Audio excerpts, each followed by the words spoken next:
June 22nd, 1941. The border between occupied Poland and the Soviet Union. Oberleutnant Klaus Dietrich sat in the commander's cupola of his Panzer III, watching the eastern horizon begin to lighten with the approaching dawn. Around him, stretched across hundreds of kilometers, waited the largest invasion force ever assembled. 3 million German soldiers, 3,000 aircraft, over 3,000 tanks. Dietrich was 23 years old. He had trained for 18 months at the Panzer School in Wunsdorf. He understood the mechanics of his tank intimately. The Maybach HL 120 TRM engine that produced 296 horsepower, the 50mm main gun that could penetrate Soviet armor at reasonable ranges. The 5-man crew that he commanded, driver, radio operator, gunner, loader, and himself. He had studied tank tactics under veterans of the French campaign. He had learned about combined arms warfare, the coordination of tanks with infantry and artillery. He had memorized Soviet tank specifications from intelligence briefings. The T-26 light tank with its inadequate armor, the BT-7 fast tank with its thin protection, the heavy KV-1 that intelligence assured them existed only in small numbers. Everything Dietrich had been taught pointed to one conclusion. This would be a short war. 6 weeks, perhaps 8. The Soviet Union would collapse under the weight of German military superiority, just as France had collapsed, just as Poland had collapsed. The Red Army was poorly led, poorly equipped, poorly trained. German armor would slice through Soviet defenses like a knife through butter. At exactly 3:15 in the morning, 3,000 German guns opened fire simultaneously. The barrage was apocalyptic. Shells screamed overhead, impacting Soviet positions kilometers to the east. The ground shook, the air filled with the smell of cordite. Minutes later, Dietrich received the order to advance. His Panzer III's engine roared to life. Around him, hundreds of other tanks began moving forward. Operation Barbarossa had begun. What Oberleutnant Klaus Dietrich did not know, what German intelligence had failed to understand, what would become clear only through the most brutal education imaginable, was that he had just entered a meat grinder that would consume German panzer crews at a rate unprecedented in military history. Of every 100 panzer crewmen who crossed into the Soviet Union in the summer of 1941, 83 would be dead, wounded, or missing within 30 days. This was not hyperbole. This was not propaganda. This was mathematical reality documented in German casualty reports, unit strength returns, and replacement requests that would soon flood back to Berlin. The Eastern Front was about to reveal truths about warfare, about industrial production, about the limits of tactical excellence against overwhelming material superiority that would shatter every assumption the Wehrmacht carried into battle. If you're enjoying this deep dive into the story, hit the subscribe button and let us know in the comments from where in the world you are watching from today. The German panzer force that rolled into the Soviet Union in June 1941 represented the pinnacle of European armoured warfare doctrine. These were not amateur soldiers playing with machinery they barely understood. These were professionals who had perfected their craft through years of training and 2 years of successful combat operations across Europe. The typical German panzer crewman in 1941 had completed extensive training before reaching the front. Basic training lasted 4 months. Specialized panzer training added another 6 to 8 months. This training emphasized mechanical proficiency, gunnery skills, tactical awareness, and unit cohesion. German tank crews were expected to maintain their vehicles under field conditions, conduct repairs without depot support, fight effectively in fluid tactical situations. The results of this training were evident in the early weeks of Barbarossa. German panzer divisions executed complex maneuvers with precision. They coordinated with Luftwaffe air support effectively. They maintained high operational readiness rates despite advancing hundreds of kilometers. They destroyed Soviet units with apparent ease. The encirclement battles at Minsk, Smolensk, and Kiev demonstrated German tactical superiority convincingly. German tankers believed in their equipment. The Panzer III, which formed the backbone of panzer divisions in 1941, mounted a 50mm gun that could engage most Soviet tanks effectively. It featured decent frontal armor, reliable mechanical systems, and good crew ergonomics. The Panzer IV, present in smaller numbers, mounted a short-barreled 75mm gun, primarily for infantry support but capable of engaging armor. The German tanks had advantages beyond specifications. Radio. Communication in every tank allowed coordination that Soviet forces, who typically equipped only command tanks with radios, could not match. German optical equipment, gun sights, and vision devices exceeded Soviet equivalents in quality. German ammunition was manufactured to tighter tolerances, producing more consistent accuracy. Most importantly, German panzer crews operated within a military culture that emphasized initiative, tactical flexibility, and mission-type orders. Commanders at every level were expected to make decisions based on battlefield conditions rather than waiting for orders from above. This Auftragstaktik, mission-type tactics, allowed German units to exploit opportunities rapidly and respond to threats effectively. The confidence this created was palpable. German tank commanders who had fought in France recognized that Soviet resistance, while often fanatical, lacked the tactical sophistication of French or British forces. Soviet tanks attacked in waves without coordination. Soviet commanders made predictable decisions. Soviet logistics were chaotic. Everything confirmed German assumptions about Slavic racial inferiority and communist system inefficiency. Oberleutnant Dietrich's first combat engagement occurred on June 23rd, the second day of the invasion. His company encountered Soviet T-26 light tanks attempting to counterattack near the border. The engagement lasted less than 20 minutes. German 50mm guns penetrated the T-26's armor easily at ranges exceeding 1,000 meters. Soviet tanks exploded or burned. Survivors fled or surrendered. Dietrich's after-action report, preserved in German military archives, noted the poor tactical coordination of Soviet forces and the inadequate armor protection of their equipment. His assessment concluded that Soviet tank forces posed minimal threat to properly handled German armor. This conclusion was shared by virtually every German tank commander in the early weeks of the campaign. The advance continued at a pace that exceeded planning estimates. Panzer divisions raced eastward, covering 50, 60, sometimes 70 kilometers per day. They bypassed Soviet strongpoints, leaving them for following infantry to reduce. They struck deep into Soviet rear areas, disrupting communications and logistics. The blitzkrieg tactics that had proven so effective in Western Europe seemed equally effective in the East. But beneath the surface of these victories, warning signs were appearing that German commanders initially dismissed or misinterpreted. Soviet resistance, while tactically incompetent, showed no sign of collapsing. Units that should have surrendered after encirclement continued fighting. Soldiers who should have fled fought to the death. The Red Army was losing equipment and men at catastrophic rates, yet new units kept appearing. German tank losses, while light compared to Soviet losses, were higher than in previous campaigns, not from combat primarily, but from mechanical breakdown. The distances were vast, roads were poor, dust clogged air filters and damaged engines, tracks wore out, transmission failures increased. The strain on equipment exceeded anything experienced in France or Poland. Replacement parts were slow to arrive. Supply lines stretched longer each day as panzer divisions advanced faster than logistics could follow. Maintenance crews worked around the clock trying to keep tanks operational. The operational readiness rate, the percentage of tanks actually available for combat at any given moment, began declining. In France, panzer divisions typically maintained 70 to 80% operational readiness. In the Soviet Union, this dropped to 60%, then 50% by mid-July. On July 14, 1941, Oberleutnant Dietrich encountered something that shook his confidence. His company was advancing towards Smolensk when they came under fire from concealed Soviet positions, the shells striking around. His tank were clearly larger than anything he had encountered before.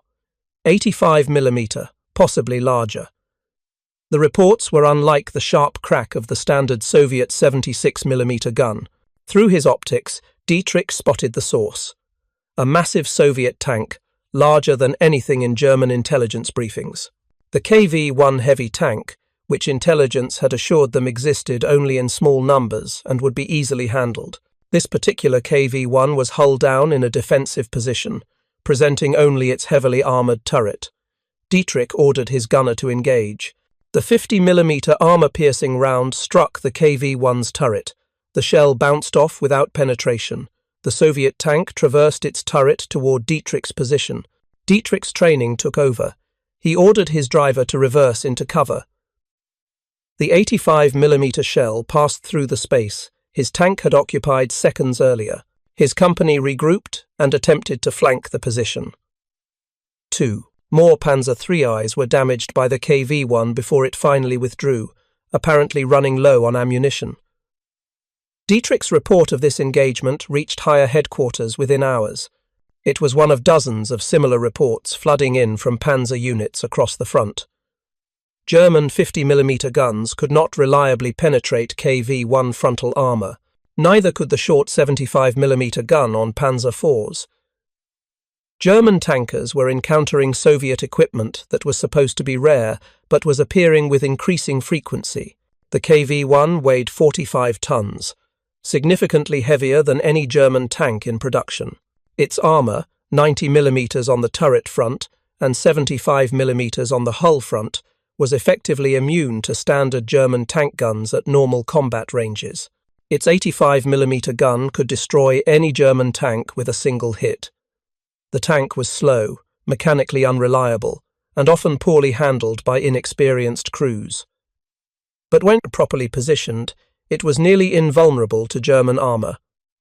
Even more concerning were reports of another Soviet tank, the T-34 medium tank, which intelligence had known about but dramatically underestimated.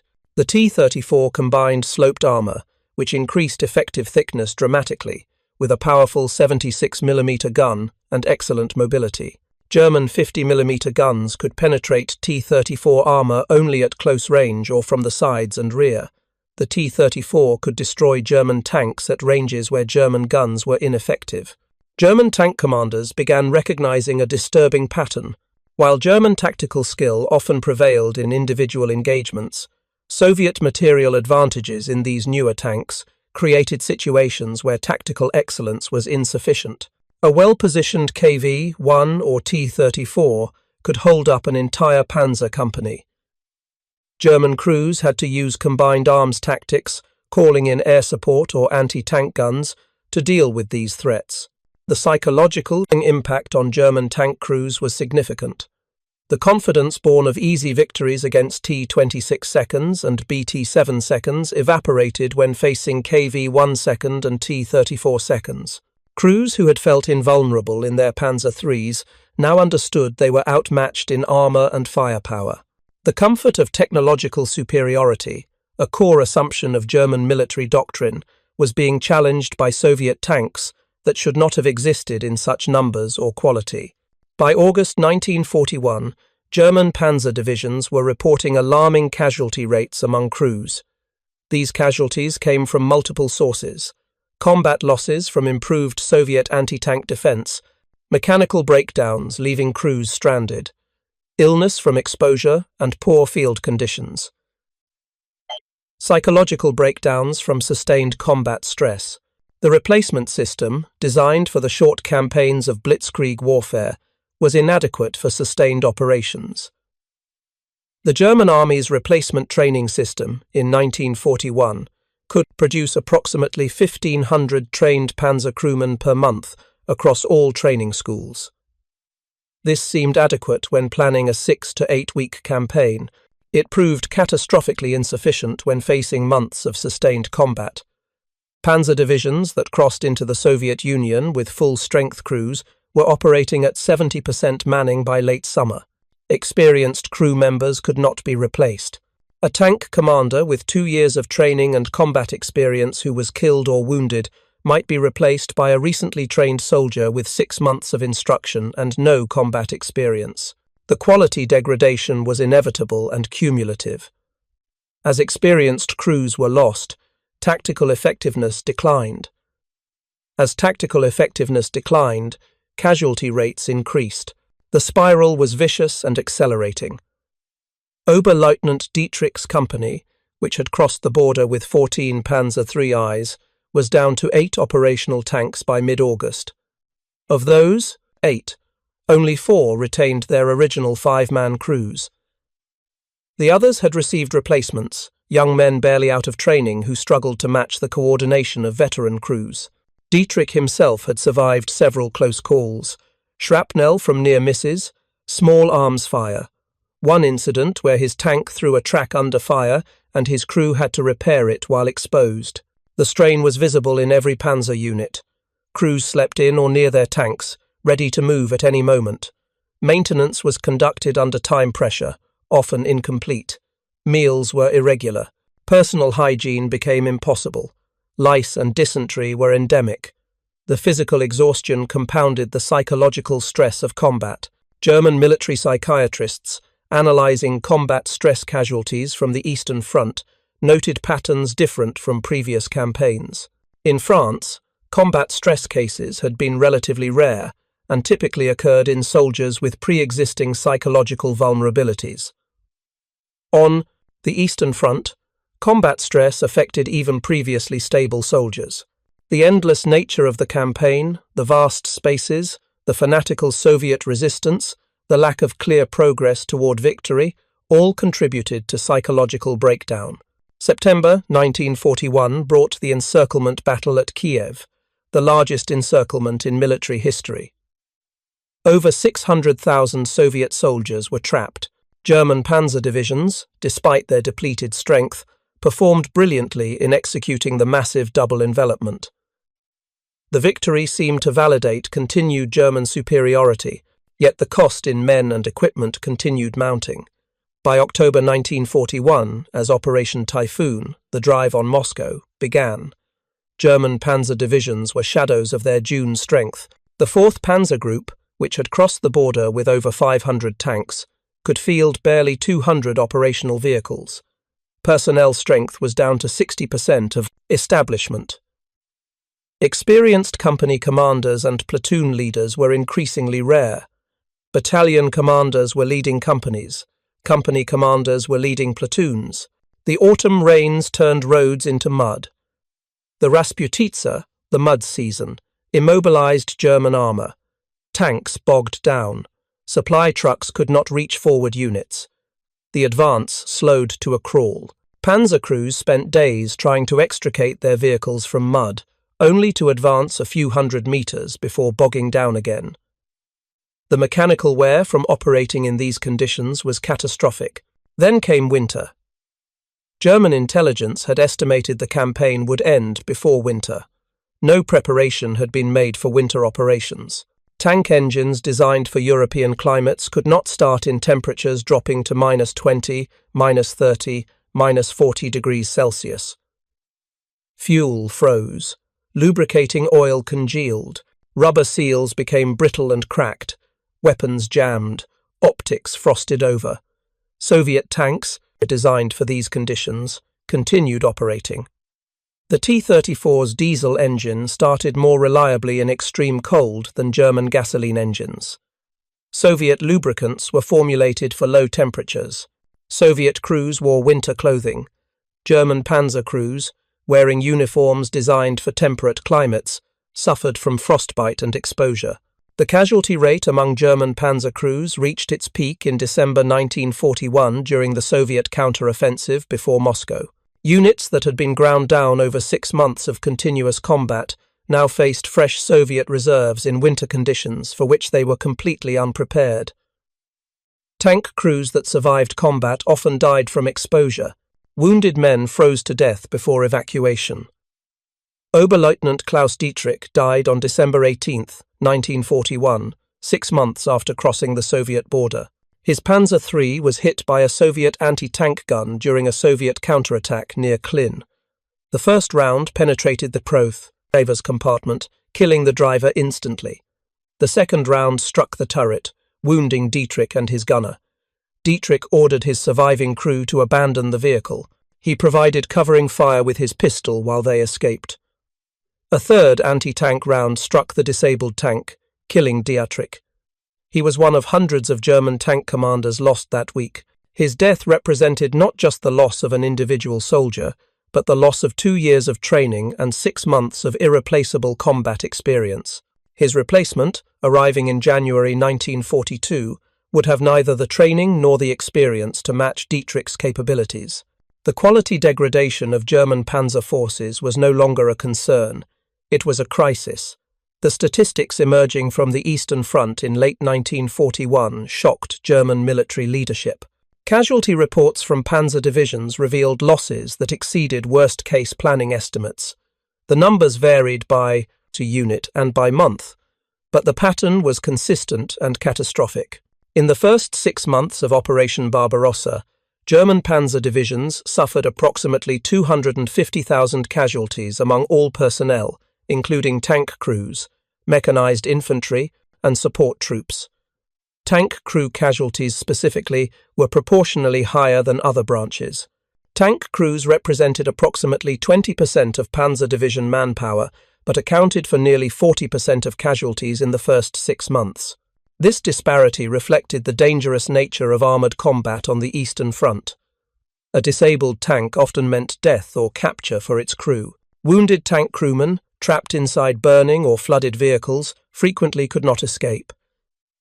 If you find this story engaging, please take a moment to subscribe and enable notifications. It helps us continue producing in-depth content like this. The German replacement and training system, designed for short campaigns with limited casualties, could not keep pace with Eastern Front losses. Before Barbarossa, German panzer training schools graduated approximately 1,800 new crewmen per month. This included drivers, radio operators, gunners, loaders, and commanders. The training pipeline from recruitment to combat-ready crewmen took approximately 10 months for specialized positions like commanders and gunners. By late 1941, panzer divisions required approximately 3,000 replacement crewmen per month just to maintain current strength. This did not account for expansion of existing divisions or formation of new ones. The training system could not produce enough replacements. The gap between need and supply widened each month. Quality suffered as much as quantity. Pre-war panzer training emphasized thoroughness over speed. Tank commanders received extensive education in tactics, leadership, and combined arms operations. Gunners spent months perfecting their craft.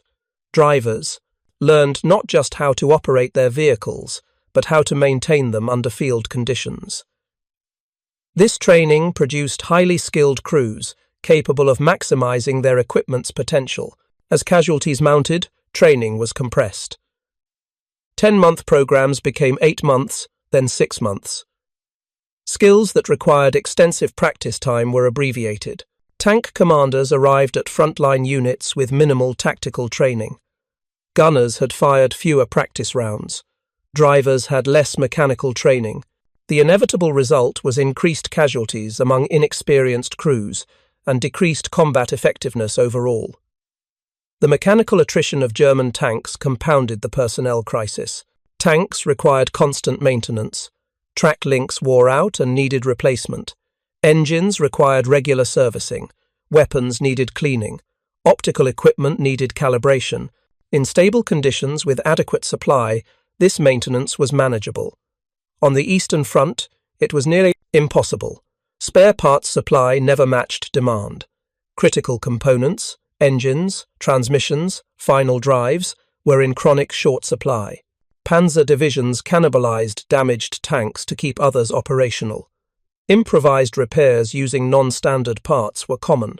Maintenance crews worked miracles, keeping tanks functional, but the mechanical readiness rate continued declining. By December 1941, the average panzer division could field only 30 to 40 operational tanks, down from the 200+ they had started with in June. Some of this decline was combat loss. Much was mechanical breakdown. The harsh conditions, extreme temperatures, poor roads, long distances, destroyed vehicles faster than combat did. The impact on crew survivability was direct and deadly. A tank that broke down during an advance might leave its crew stranded in enemy territory. A tank that could not start in winter left its crew exposed to temperatures that could kill within hours. Mechanical failure in combat often meant death. A tank with a thrown track under fire could not maneuver. A tank with engine failure could not retreat. Crews in mechanically failed tanks became casualties at rates comparable to combat losses. The Soviet winter offensive of December 1941 through March 1942 revealed the full scope of German panzer force degradation. Fresh Soviet units, equipped with winter clothing and tanks designed for extreme cold, attacked depleted German formations that could barely move. German tanks that ran out of fuel or broke down were abandoned. Crews retreated on foot, suffering terrible casualties from cold and Soviet pursuit. The 4th Panzer Group, which had begun Operation Barbarossa with 560 tanks and approximately 14,000 personnel, reported in January 1942, having fewer than 50 operational tanks and fewer than 6,000 effective personnel. Over half the group's strength was gone. The casualties were not just numbers. They represented the destruction of Germany's most skilled armoured troops. Individual crew survival rates tell a more granular story. Tank commanders, who were exposed in their cupolas to observe the battlefield, suffered the highest casualty rates. Soviet snipers specifically targeted tank commanders. Artillery fire and small arms could wound or kill commanders even when their tanks were not destroyed. Of tank commanders who entered the Soviet Union in June 1941, fewer than 20% were still with their units by January 1942. Gunners and loaders, while more protected inside the turret, faced their own hazards. Penetrating hits often killed or wounded both. The confined space of the turret meant that armor-piercing rounds, once they penetrated, ricocheted violently. Spalling, metal fragments from the interior of the armor, killed crew even when rounds did not fully penetrate. Fire was another constant threat. Ammunition stored in the turret could detonate if hit. Fuel tanks, though located away from the crew compartment, could rupture and burn. Drivers and radio operators in the hull had different vulnerabilities. They were lower, more protected from small arms fire, but more vulnerable to mines and hits on the lower hull. A mine striking the belly of a tank often killed or wounded the driver and radio operator, while sparing turret crew. Anti-tank guns aiming at the hull specifically threatened these positions.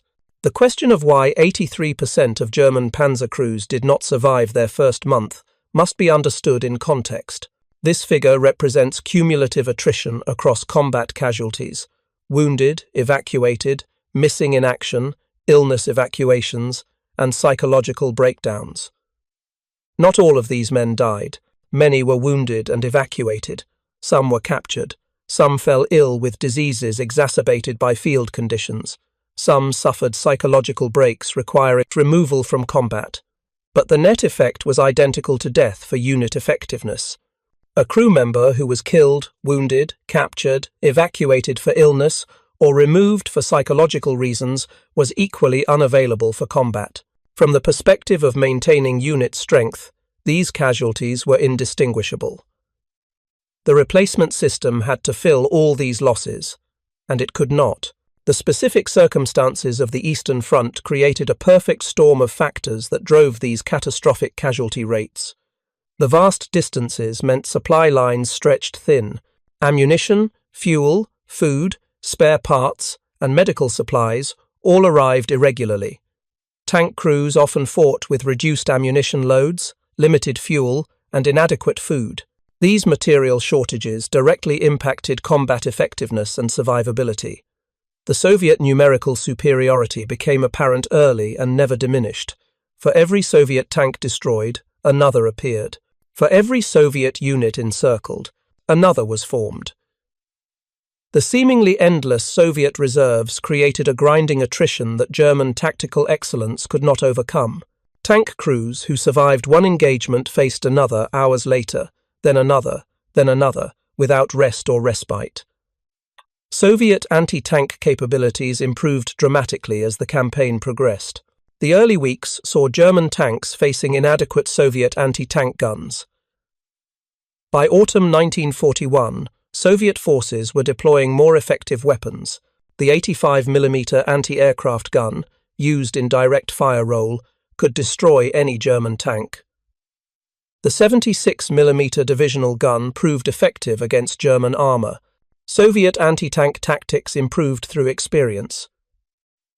The appearance of specialized Soviet anti-tank units changed the battlefield.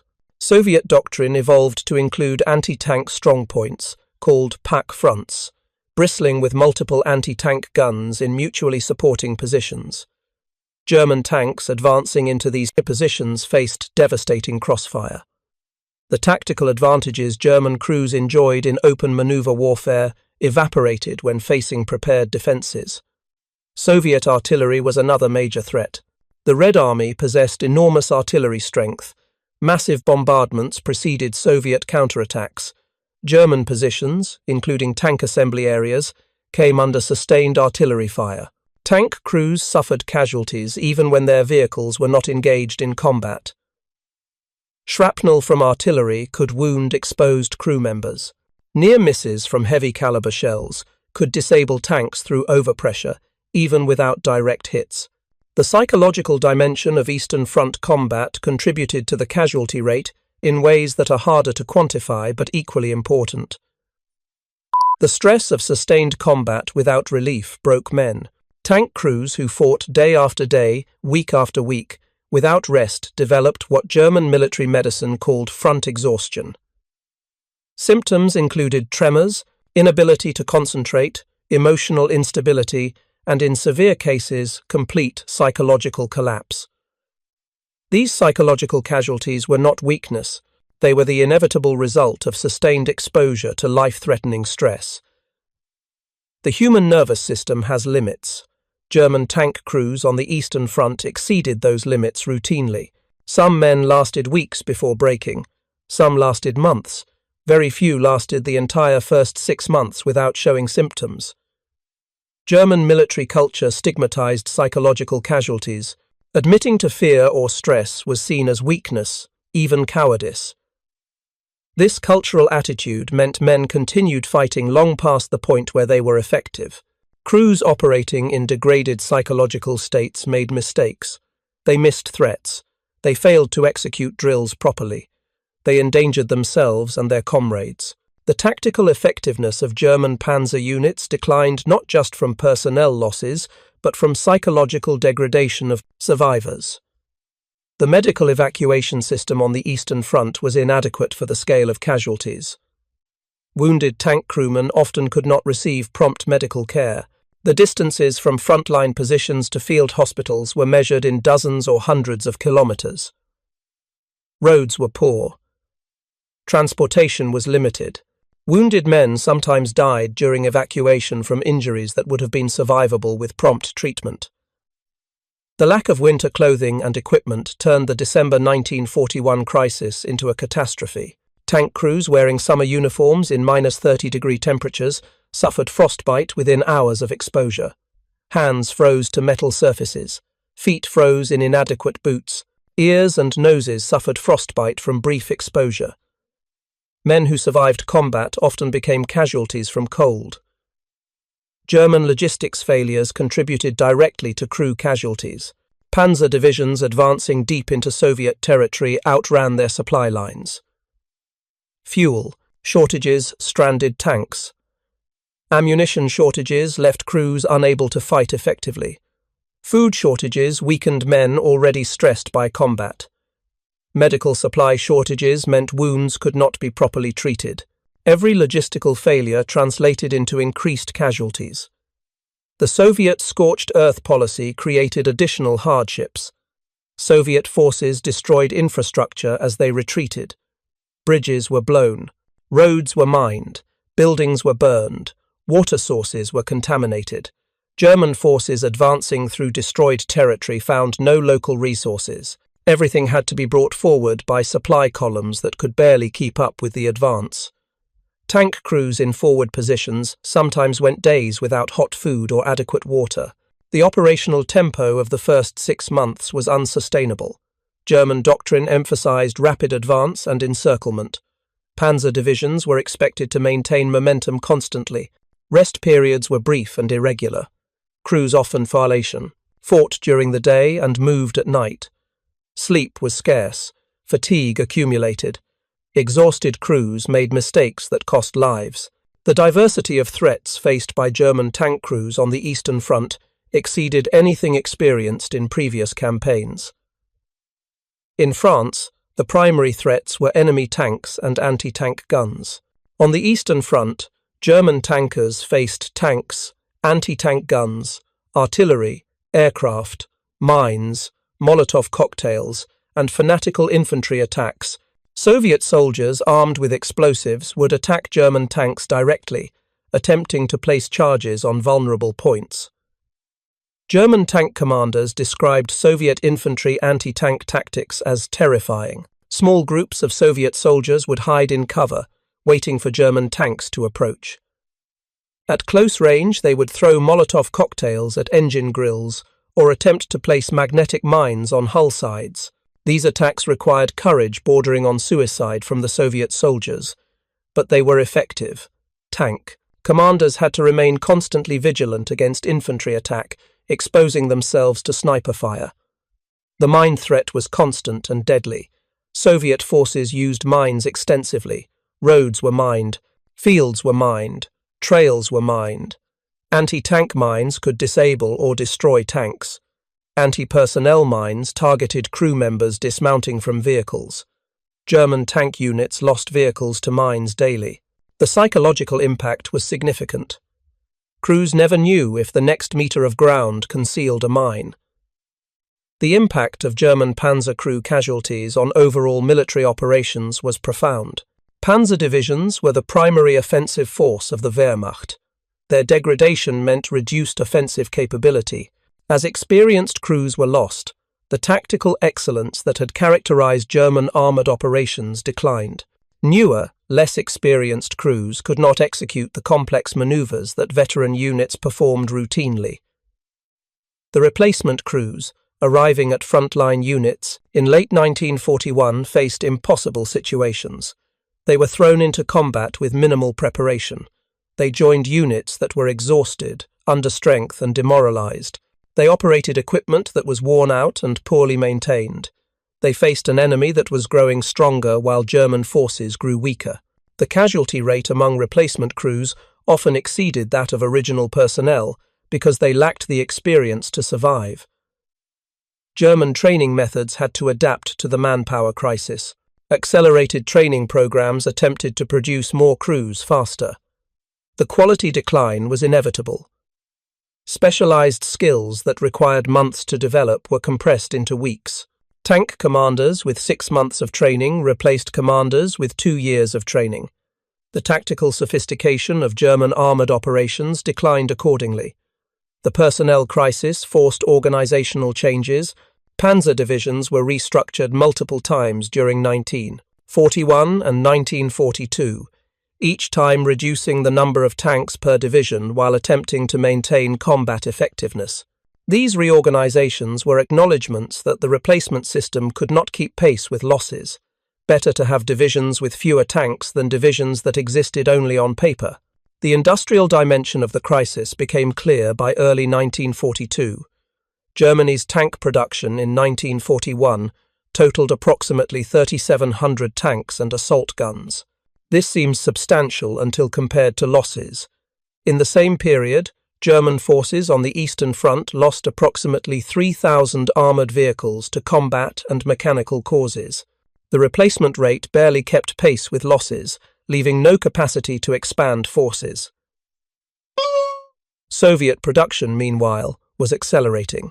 Despite losing vast territories and industrial centres to German occupation, Soviet industry produced over 6,000 tanks in 1941. This production would increase dramatically in subsequent years. The industrial competition was being won by the Soviet Union. German panzer crews were fighting an enemy whose material strength was growing while their own was stagnating. The quality of German tanks also became a concern. The Panzer III and Panzer IV, adequate in 1941, were being outmatched by T-34 seconds and KV-1 second. German industry was developing improved tanks, but these would not reach frontline units until 1942. In the meantime, German crews operated equipment that was mechanically worn and technologically outmatched. The morale impact of fighting in inferior vehicles was significant. German panzer crews developed a dark humour about their situation. They called the Eastern Front the graveyard of German armour. They referred to their tanks as coffins on tracks. They joked that replacement crews were being issued one-way tickets. This gallows humour was a coping mechanism, but it reflected real awareness of the catastrophic casualty rates they faced. Letters home from German tank crewmen in late 1941 reveal growing pessimism. Early letters from June and July had been confident, even boastful. By November and December, the tone had changed. Men wrote about the endless Russian spaces, the brutal weather, the constant combat. They expressed doubt about the outcome of the campaign. Some wrote final letters, to be sent only if they were killed. German military censors noted the morale decline in correspondence from the Eastern Front. Reports to higher headquarters warned that continued heavy casualties without visible progress toward victory were eroding morale. The belief in quick victory that had sustained troops through the first months was evaporating. Men were fighting now not for victory but for survival. The impact on German society began manifesting by late 1941. Casualty notifications flooded back to Germany. Towns and villages that had sent their young men to war in June were receiving death notices by autumn. The scale of loss was impossible to conceal. German propaganda attempted to maintain morale by emphasizing victories and minimizing casualties, but the flood of wounded returning to Germany told a different story. The wounded veterans from the Eastern Front brought with them accounts of brutal combat, material shortages, and Soviet strength that contradicted official propaganda. German civilians hearing these accounts began questioning official narratives. The confidence of summer 1941 gave way to growing anxiety about the war's trajectory. The Eastern Front was consuming Germany's military strength at unsustainable rates. The strategic implications of the Panzer Force attrition became apparent in 1942. German offensives that summer had to be conducted with fewer, weaker panzer divisions than had been available in 1941. The quality of crews had declined. The condition of equipment had deteriorated. The operational capabilities that had enabled the sweeping encirclements of 1941 were no longer available. The Soviet winter counteroffensive demonstrated that German forces were no longer invincible. Soviet armies pushed German units back hundreds of kilometers in some sectors. German panzer divisions, the units that had spearheaded the invasion, were often incapable of conducting effective counterattacks. The mobility advantage that armor should have provided was negated by fuel shortages, mechanical breakdowns, and winter conditions. The human cost behind the statistics was immense. Every casualty represented a family receiving notification of death or wounding. Every lost tank crew was 5 families affected. The scale of loss over 6 months of operation, Barbarossa, touched virtually every German community. The Eastern Front was consuming an entire generation of young men. The question of why German panzer crews suffered such catastrophic team losses in their first month comes down to multiple intersecting factors. The operational tempo was unsustainable. The logistical support was inadequate. The enemy was stronger than anticipated. The distances were too vast. The weather was too extreme. The replacement system could not keep pace. Each factor compounded the others, creating a death spiral from which there was no escape. German military leadership recognized the crisis, but could not solve it. Increasing production of tanks and training of crews required time and resources that were not available. The Soviet Union's industrial and manpower advantages were becoming decisive. German tactical excellence could win individual battles, but could not overcome material inferiority in a sustained campaign. The legacy of the first 6 months of Operation Barbarossa shaped the remainder of the war on the Eastern Front. The loss of experienced panzer crews was never fully recovered. Subsequent operations were conducted by increasingly inexperienced crews with declining equipment quality. The tactical edge that had made German armour feared across Europe was ground away in the vastness of Russia. Individual survival stories from this period are rare. The 83% who did not survive their first month left no memoirs. The 17% who survived often did not survive the entire war. The few who made it through documented experiences of unimaginable hardship, cold that froze flesh in minutes, hunger that left men unable to concentrate, fear that became a constant companion, exhaustion that made death seem almost welcome. The survivors carried psychological scars that never healed. Post-war accounts from German veterans describe nightmares, survivor's guilt, and an inability to reconcile the horrors they witnessed with their pre-war beliefs. Many spoke of feeling like they had visited hell and somehow returned. The Eastern Front broke men in ways that physical wounds could not. The lesson embedded in these statistics is sobering. Tactical excellence is insufficient against material and numerical superiority in sustained warfare. Training and skill can provide advantages, but they cannot overcome crushing disadvantages in numbers, industrial production, and logistics. The German panzer crews who entered the Soviet Union in June 1941 were among the best-trained, most capable armoured troops in the world. Within 6 months, that expertise had been ground to dust. The 83% casualty rate in the first month was not the result of incompetence or cowardice. It was the inevitable result of sending finite forces into an infinite struggle. The Soviet Union's vast spaces absorbed German forces like water into sand. The Soviet people's determination to resist exceeded German expectations. The Soviet Union's industrial capacity to replace losses exceeded Germany's capacity to inflict them. Thank you for watching. For more detailed historical breakdowns, check out the other videos on your screen now, and don't forget to subscribe.